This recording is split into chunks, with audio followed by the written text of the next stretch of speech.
On se retrouve pour une nouvelle session d'information. Mesdames et messieurs, bonsoir et bienvenue dans cette édition. Sous la supervision rigoureuse du ministre des Finances, Doudou Fwamba, la République démocratique du Congo a identifié 5 réformes majeures à mettre en œuvre dans le cadre du programme économique récemment approuvé par le Fonds monétaire international. Dans le cadre de réformes économiques soutenues par le Fonds monétaire international, la République démocratique du Congo a dévoilé une série de mesures ambitieuses pour améliorer sa gestion de finances publiques et consolider sa résilience économique. Ces réformes, récemment approuvées suite à des discussions approfondies entre les autorités congolaises et le FMI, visent à répondre à des défis structurels tout en stimulant la croissance nationale. Première étape majeure, la réduction de procédures d'urgence dans la gestion de dépenses publiques a été identifiée comme cruciale. Cette pratique, souvent décriée pour son opacité, sera désormais limitée, permettant une utilisation plus transparente et rigoureuse des ressources publiques, la centralisation de ressources à travers un compte unique du Trésor constitue également une avancée significative. Cet instrument budgétaire promet de renforcer la discipline financière et en simplifiant la suivi de flux monétaire et en limitant les pertes dues à la dispersion de mécanismes existants. Une autre réforme clé concerne la responsabilisation accrue de ministères sectoriels. Grâce à une décentralisation de l'ordonnancement des dépenses, les ministères prendront davantage en charge la gestion de leurs budgets respectifs, réduisant ainsi la concentration de pouvoir au niveau du ministère des Finances et du budget. Du côté de la mobilisation de recettes, le gouvernement congolais se tourne vers ses atouts locaux, notamment les secteurs miniers, pour accroître ses revenus domestiques. Cette initiative permettra à terme de réduire la dépense à l'endettement extérieur tout en garantissant un financement durable de priorités publiques. S'ajoute à cela une vision en profondeur du système fiscal congolais. L'objectif, élargir l'assiette fiscale, alléger la pression sur un nombre réduit des contribuables et favoriser l'investissement à travers la simplification des procédures et la lutte contre l'économie informelle. Ici est de noter que ces initiatives s'inscrivent dans un programme triennal rigoureux suivi par le FMI. Des évaluations périodiques permettront d'assurer leur bonne mise en œuvre. La RDC, riche de ressources naturelles, mais souvent confrontée à des défis économiques récurrents, jouerait ainsi une carte essentielle pour amorcer un changement structurel profond. Autre information à présent, une vaste opération de nettoyage et de réhabilitation a été lancée par le gouverneur de la ville-province de Kinshasa, Daniel Bumba Lubaki, sur l'avenue Luambo Makiadi, autrement appelée ou appelée affectueusement avenue Bokassa, dans la ville de Kinshasa, supervisée par le vice-gouverneur Edi Yili. Mais je commentaire. Cette initiative, longtemps attendue par le Kinois, vise à améliorer considérablement la fluidité du trafic et les conditions de circulation dans cette zone névralgique de la capitale. Cette activité témoigne de la volonté du gouvernement provincial de Kinshasa et du président de la République, Félix Antoine Tshisekedi, d'améliorer les cadres de vie des Kinois. En réhabilitant le voie d'accès au marché central, l'autorité urbaine répond à une demande sociale forte et contribue à dynamiser l'activité économique de cette zone. Ces travaux sont également l'occasion de rappeler l'importance de la mobilité urbaine dans le développement d'une ville. En fluidifiant la circulation, en améliorant la sécurité routière et en facilitant les échanges, ces aménagements vont contribuer à renforcer l'attractivité de Kinshasa et améliorer la qualité de vie de ses habitants, ces actions acclamées par la population.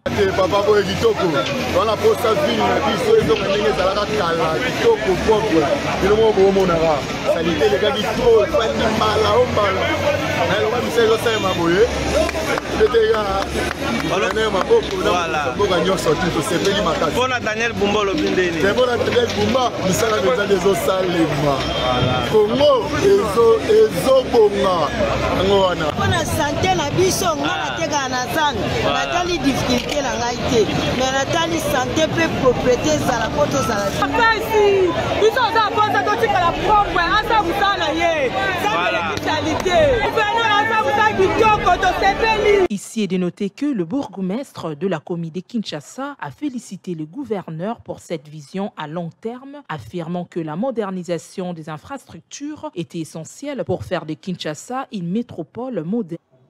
Quittons l'hôtel-ville pour l'inspection générale des finances dans le but de planifier les actions de mobilisation de la jeunesse congolaise dans la lutte contre la corruption. L'inspecteur général des finances, Jules Alinguete, a eu une tête-à-tête avec la ministre de la Jeunesse et Éveil patriotique, Noéla Aïga-Nagato, ce mercredi 22 janvier 2025. Images et commentaires. L'inspection générale de finances s'élance dans une grande campagne de sensibilisation de la jeunesse à s'impliquer dans la lutte contre la corruption et les détournements des deniers publics en 2025.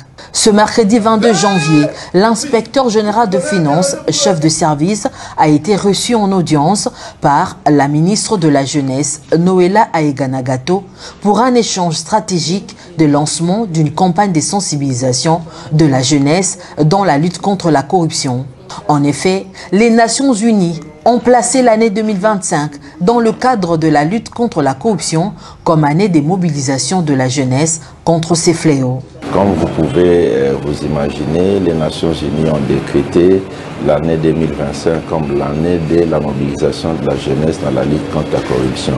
Et nous ne pouvons pas entamer des actions dans le cadre de la jeunesse sans nous référer à l'autorité nationale qui gère la jeunesse. Voilà pourquoi nous sommes venus voir son Excellence Madame la Ministre pour obtenir ses orientations, ses conseils et comment cette campagne va être organisée et solliciter d'elle les parrainages de cette campagne 2025 de la lutte contre la corruption. Pour sa part, la ministre de la Jeunesse a loué l'initiative de l'IGF qui tombe à point nommé car la jeunesse congolaise est appelée à changer les narratifs dans la lutte contre la corruption. Nous parlons aujourd'hui de changement de narratif. Le changement de narratif doit passer sur normalement tous les aspects. Et la lutte contre la corruption est un sujet capital sur lequel nous devons nous y atteler, en parler, vulgariser cela pour que les jeunes comprennent encore une fois que c'est eux qui ont les clés de ce changement-là. Pour rappel, l'IGF avait organisé sous les auspices du chef de l'État, Félix Antoine Tshisekedi Tshilombo, en décembre 2024, une conférence regroupant les institutions de contrôle des finances publiques et le président de la République avait promis à ses hôtes que la RDC allait mettre en œuvre la recommandation des Nations Unies pour sensibiliser les jeunes contre la corruption. De commun accord, le ministère de la Jeunesse et l'inspection générale de finances vont lancer sur toute l'étendue du territoire national une vaste campagne visant à former la jeune génération à repousser les antivaleurs de la corruption pour un lendemain meilleur. Hydroélectrique à présent, le ministre de l'Électricité et des Ressources hydrauliques, Teddy Luamba, estime les coûts de construction par la Régie des eaux d'une mini-centrale hydroélectrique sur la rivière Mayo, territoire de Kazumba, au Kasaï central, à 160 millions de dollars. Suivez.